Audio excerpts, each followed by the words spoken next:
Semana que acaba, semana que começa. A semana que terminou foi uma semana cheia de dados económicos, de resultados, de preocupações tarifárias, como tem sido o tema ultimamente, além de outros eventos geopolíticos. Logo no início da semana tivemos as eleições no Canadá, que o Partido Liberal acabou por ganhar, mantendo Mark Carney o cargo de Primeiro-Ministro do Canadá. Na Ucrânia, finalmente Zelensky concordou com os termos do acordo da exploração de minerais por parte dos Estados Unidos, esperando-se agora a ratificação desse mesmo acordo no Parlamento ucraniano. Finalmente, e mesmo no final da semana, acabou por haver alguns sinais de uma possível aproximação relativamente à guerra comercial existente neste momento entre a China e os Estados Unidos, dando aqui algum suporte aos próprios mercados financeiros no geral. Mas, de facto, o grande tema de toda a semana foram os inúmeros e importantes dados económicos que foram sendo divulgados durante a semana. Na Europa tivemos o PIB, tivemos o crescimento económico que surpreendeu pela positiva, subindo 0,4% neste primeiro trimestre de 2025, acima dos 0,2% estimados e do trimestre anterior. A inflação também surpreendeu. Os preços vieram um pouco mais acima do que o esperado, mostrando alguma resiliência. A inflação manteve-se nos 2,2% contra expectativas de que poderia cair para 2%, com a inflação subjacente a subir de 2,4% para 2,7%, quando se esperava uma subida para 2,5%. Já nos Estados Unidos, também a inflação, pelo menos a medida preferida do Fed para a inflação, subiu um pouco mais do que seria de esperar, de 2,6% para 3,5%, quando era esperado 3,3%. O PIB surpreendeu pela negativa. A economia norte-americana mostrou neste primeiro trimestre uma contração de 0,4%, quando era esperado um pequeno crescimento de 0,3%, depois dos 2,4% do último trimestre de 2024, isto muito à custa das fortes importações norte-americanas no primeiro trimestre, antecipando as tarifas de Donald Trump. Mas os mercados estavam principalmente à espera dos non-farm payrolls, dos dados do mercado de trabalho, que também surpreenderam pela positiva. Eles caíram, de alguma forma, para 177 mil, dos 185 mil que foram revistos em baixo. Lembro que no mês passado tínhamos tido 228 mil novos postos de trabalho e esse número foi revisto para 185, mas ainda assim estes 177 vieram bem acima dos 130 mil esperados, com a taxa de desemprego a manter-se nos 4,2% e o crescimento salarial a abrandar um pouco, de 0,3% para 0,2%. Tivemos ainda o Banco do Japão, que sem surpresa manteve a taxa inalterada nos 0,5%, mas já com alguma surpresa mostrou-se um pouco mais dovish, um pouco mais preocupado com as tarifas do que propriamente com a inflação, e mantendo as perspectivas de mais algum tempo para subir novamente as suas taxas de juros. Na frente empresarial tivemos importantes resultados empresariais, a apresentação de resultados empresariais, como por exemplo a Meta e a Microsoft, que surpreenderam pela positiva. No geral, os resultados foram todos acima do esperado. No entanto, a Meta e a Microsoft realmente vieram um pouco mais acima ainda do esperado, dando aqui um boost maior aos próprios mercados. Já por outro lado, a Amazon e a Apple desiludiram um pouco, principalmente com as projeções futuras, caindo de alguma forma e pressionando de alguma forma os próprios mercados. Isso não fez com que os mercados acionistas esta semana não recuperassem. Esta semana também terminámos o mês de abril, esse sim, um mês de alguma forma negativo, essencialmente a palavra aqui assim deste mês de abril é chamada volatilidade. Aliás, no geral, o que nós podemos ver por aqui, tivemos na Ásia, os índices chineses caíram e caíram bastante. No entanto, O Nikkei, por exemplo, no mês de abril, acabou positivo mesmo, com um ganho relativamente modesto de 1,2%, mas ainda assim positivo.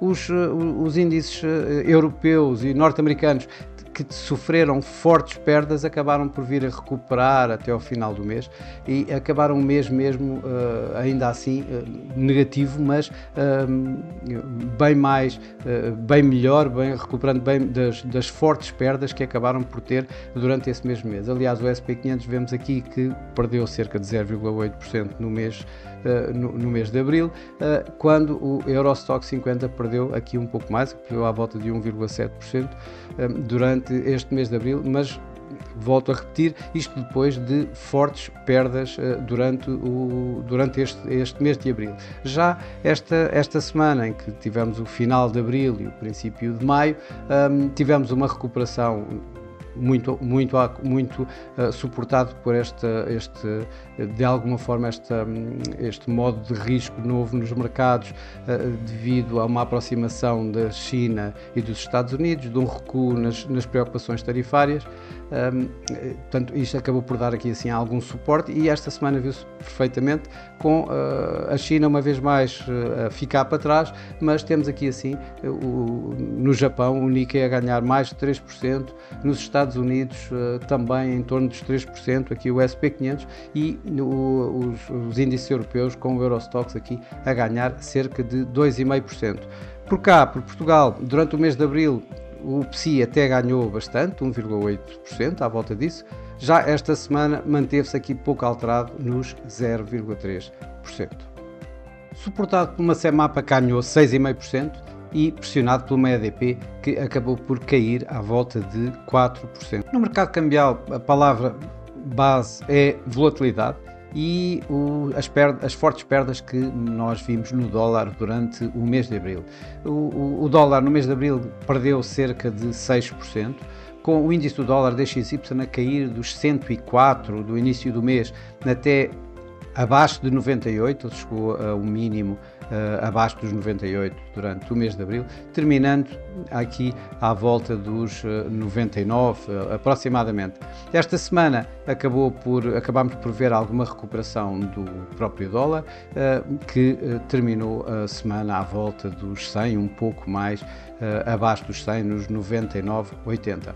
O euro-dólar durante o mês de abril também registou fortes ganhos, aliás, registou um máximo 1,1573, o que já não acontecia desde 2021.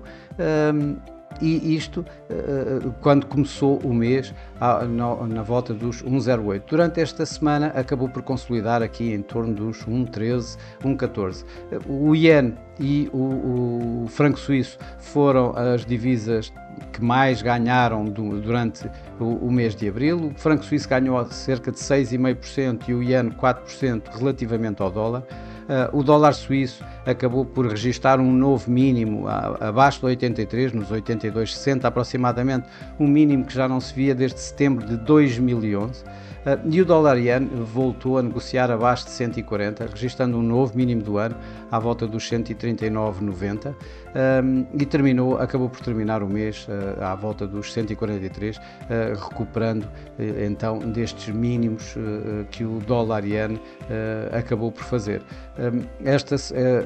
Nos mercados das commodities tivemos aqui assim também, devido a toda esta volatilidade, a aumentar os receios que existiram durante o mês de abril, foram muitos relativamente a tarifas e a pressões sobre o Fed, inclusive, acabaram por levar o ouro a registrar o tal máximo de 3.500 dólares por onça, recuando desses mesmos máximos, mas ainda assim a terminar o mês a ganhar cerca de 6%. Já o petróleo acabou por perder cerca de 18% durante o mês de abril, foi a maior perda mensal desde novembro de 2021. Esta semana o petróleo continuou a cair, mais pressões pelo lado da oferta, desta vez, além da procura, que tem levado a fortes perdas no petróleo. Desta vez as pressões da oferta contribuíram também para mais perdas do petróleo, com a Arábia Saudita a dizer que lida bem com preços de petróleo mais baixos, isto tentando penalizar aqueles países da OPEP+, que têm estado a ultrapassar sucessivamente as suas cotas de produção e, portanto, aumenta a produção, e isso está a levar digamos, a uma maior oferta e por isso mesmo a continuar a pressões no preço do petróleo, que esta semana acabou por perder mais cerca de 8%. Já o ouro, com as tensões tarifárias a diminuírem e com algum mercado financeiro de novo em modo de risco, acaba por recuar um pouco dos fortes ganhos que o ouro tem tido, e esta semana acabou por recuar aqui cerca de 1%. A semana que vai começar é uma semana que os mercados vão estar a olhar principalmente de novo para os bancos centrais, para os eventos geopolíticos, isto no meio de uma semana em que os resultados empresariais começam a abrandar, além de ser bastante ligeira em dados económicos relevantes, tanto para os Estados Unidos como para a Europa. Para já o mercado vai começar a semana a olhar para a possível aproximação ou não da China e dos Estados Unidos relativamente à guerra comercial, que deram na semana passada alguns sinais dessa mesma aproximação. Por outro lado, na terça-feira vamos ter um encontro entre Mark Carney e Donald Trump na Casa Branca. Não nos podemos esquecer que Mark Carney tem sido bastante crítico às políticas norte-americanas, e vamos ver, o mercado vai estar atento a ver se vai haver aqui assim alguma base de entendimento, ou se por outro lado as tensões entre os dois países vão ainda continuar a aumentar um pouco mais. Mas os mercados vão estar essencialmente à espera das reuniões dos bancos centrais.